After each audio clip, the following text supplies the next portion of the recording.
Pues en Más de Uno de Onda Cero Madrid Sur siempre nos preguntamos si somos quienes decimos ser, si dentro de nosotros mismos habitan uno o varios personajes o personas o personalidades. Bueno, en definitiva, no es que estemos mal de la cabeza, es que nos interesa todo lo subjetivo, lo intrapersonal. Y aquí es cuando aparece, ¿verdad, Lidia? Nuestro querido José Miguel Sánchez, ¿eh? Claro, José Miguel, ¿qué tal? Buenos días, buenos días. Me Hola. gusta esa, me gusta esa palabra, lo intrapersonal. Todo lo que Sí. sea intra, mirar hacia adentro, es muy bueno para el ser humano. ¿Es sano? Muy sano, muy sano, muy sano. Hay que mirar más para adentro y un poquitín menos para afuera, sin ninguna duda. Importante. Oye, decía Agustín lo de mira, que decimos cómo somos y eso, y es que yo siempre me pregunto, si alguien me pregunta cómo soy, yo le digo algo y a lo mejor después es mentira. ¿Solemos acertar en cómo nos creemos que somos a la realidad? Porque yo creo que no. Mira, te voy a dar una respuesta que te va a encantar. Sí y no. Vale, pues no sé si me encanta, ¿eh? Qué bien. Y ahora, Estás en la casilla de salida de nuevo. Sí. y ahora os la explico. Sí, en el sentido de que tú tienes una cosa que se llama el autoconcepto. ¿Cómo te ves tú? Tu propia imagen, la autoimagen. Y esa es real, esa es tu percepción de ti misma. Pero por otro lado está cómo te percibimos los demás, que a veces coincide y a veces no. Por eso, por ejemplo, en el mundo del trabajo es muy importante que una persona que lidera equipos sepa cómo le ven sus equipos. Por ejemplo, él o ella puede pensar que es muy buen líder y sin embargo su equipo piensa todo lo contrario. Su autoconcepto sería erróneo en el sentido de que su liderazgo no lo está ejerciendo como el equipo espera. Por lo tanto, sí tienes razón, tu autoconcepto es tuyo, es tu percepción, pero se alimenta siempre cuando sabes lo que los demás cómo te ven, cómo te perciben los Claro. demás. Se alimenta Es, y al final se hace una imagen completa de ti misma, en este caso. es muy buena la reflexión, ¿eh? De Lidia. Me parece interesantísimo. Yo creo que todos los errores en nuestra vida, en nuestro desarrollo personal, tiene que ver con eso. Porque no sabemos, no sabemos explicarnos, o no nos conocemos a nosotros mismos, o no sabemos cómo nos ven, ¿no? Todo gira alrededor de eso, José. Sí, porque al final el autoconcepto tiene mucho que ver con el autoconocimiento, lo acabas de decir tú. Si tú te conoces poco, te has probado poco en diferentes situaciones, te has atrevido poco, pues al final el conocimiento de ti mismo no es tan bueno. Si además te quedas agarrado a una percepción limitada de quién eres, pues claro, la percepción que tendrán los demás probablemente no sea la misma y además puedes caer en algo que es en la autocreencia, es decir, que tú creas que eres así y que por mucho que los demás te vean de otra manera, están equivocados y tú no vas a cambiar tu creencia sobre ti mismo. Y eso es un error gravísimo porque al final se produce una incongruencia entre tu autoconcepto y el concepto, la imagen que tienen los demás de ti. Algo de lo que, el tema del que vamos a hablar hoy, no sé si en cierta medida tiene que ver con eso, ¿no? Porque vamos a hablar del control, de la necesidad que tenemos o no de controlar lo que nos pasa o lo que sucede, sea o no responsabilidad nuestra, que a veces también pasa. Y a veces yo creo que no nos damos cuenta, ¿no? De la necesidad de control, de que estamos ahí todo el rato intentando que nada se escape a lo que nosotros queremos. ¿Eso es así también? Así es, mira, es una de las cosas que más trabajo yo en el mundo de la empresa y en otros ámbitos, la necesidad de control. Y voy a partir de una premisa. Querer tener control es bueno. El problema es pasar un límite.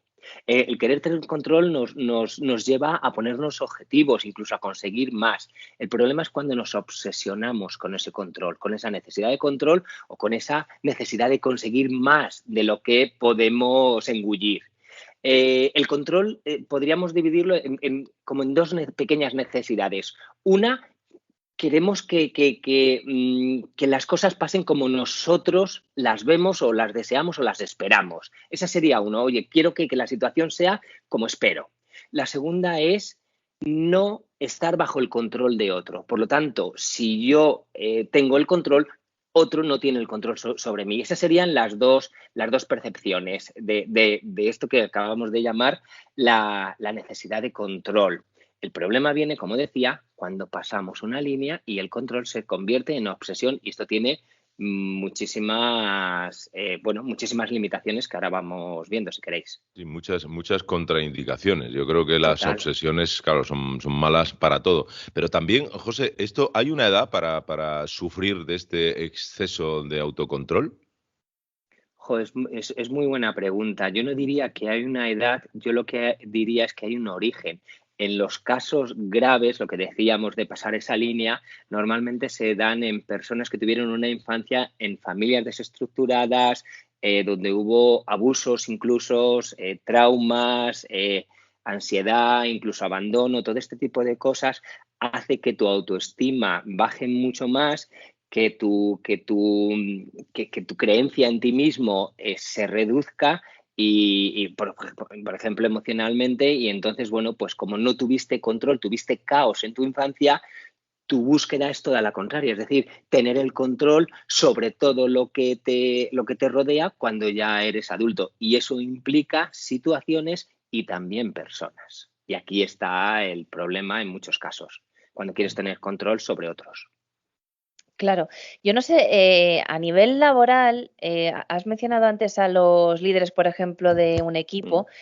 Si alguien tiene un problema en cuanto al querer controlarlo todo, entiendo también que es una dificultad de liderar un equipo porque no eres capaz de delegar en otros, ¿no?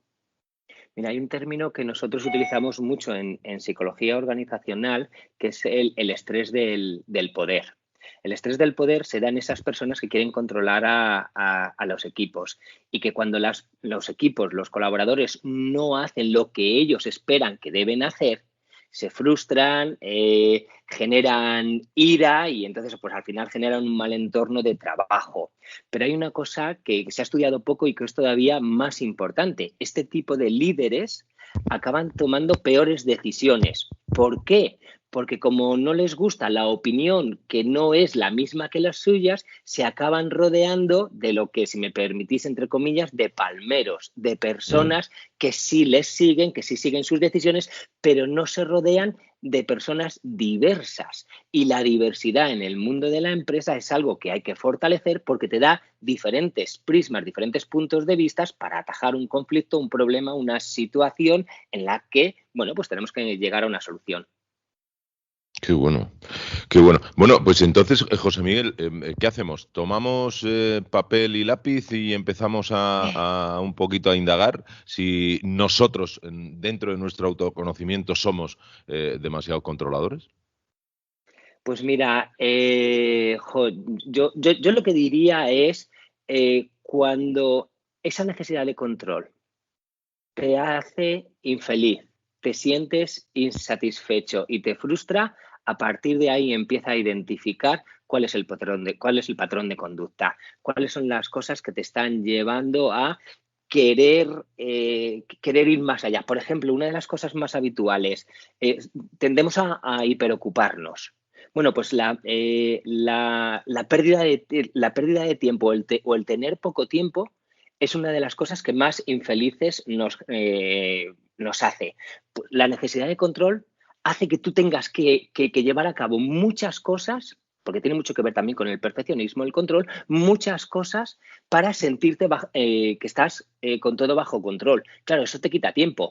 La pérdida de tiempo, el no tener tanto tiempo, te hace infeliz. Por ejemplo, esa es una de las cosas que tendríamos que trabajar en las relaciones, no solamente en las relaciones laborales, sino incluso me viene un poco más allá de lo que es mi trabajo, en las relaciones de pareja. O tú tienes a la otra persona bajo control, o tienes su amor, pero ambas cosas no puedes tenerlas. Entonces aquí, por ejemplo, en este tipo de relaciones tienes que decidir: ¿someto a la otra persona a mi control o consigo su amor? Pero ambas cosas a la vez no se van a poder dar. ¿Qué otra cosa es importante? Pues es importante, mira, la incertidumbre. Tenemos que vivir la incertidumbre como algo bueno, casi diría abrazar la incertidumbre.